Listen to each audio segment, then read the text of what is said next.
উপজেলা ইসলামী একাডেমিক পড়ি, দ্বিতীয় শ্রেণীতে পড়ি। আমরা এখন হাদিস শরীফ পড়তে যাই।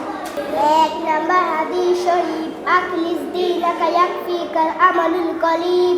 হাদিস শরীফের অর্থ, তোমার ঈমানকে খাঁটি করো, অল্প আমলের নাজাতের জন্য যথেষ্ট হইবে। 2 নাম্বার হাদিস শরীফ, খায়রুকুম মান তাআল্লামাল কুরআন আল্লামা। তোমাদের মধ্যে সর্বোত্তম ওই ব্যক্তি যে কোরআন হাদিস শিক্ষা করে এবং শিক্ষা দেয়। 3 নাম্বার হাদিস শরীফ, তলাবুল ইলমি ফারিদাতুন আলা কুল্লি মুসলিম।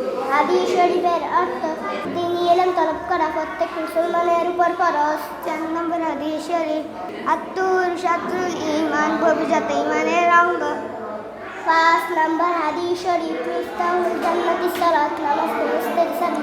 6 নম্বর হাদিস শরীফ, আউয়াল মা ইউহাসাবু বিল আবদু ইয়াউমাল কিয়ামাতিস সালাত। কিয়ামতের দিন সর্বপ্রথম আমাদের হিসাব হইবে।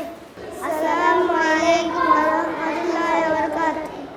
মেধা বিকশিত করে জানি আল হেরা ইসলামী একাডেমি, আল হেরা ইসলামী একাডেমি।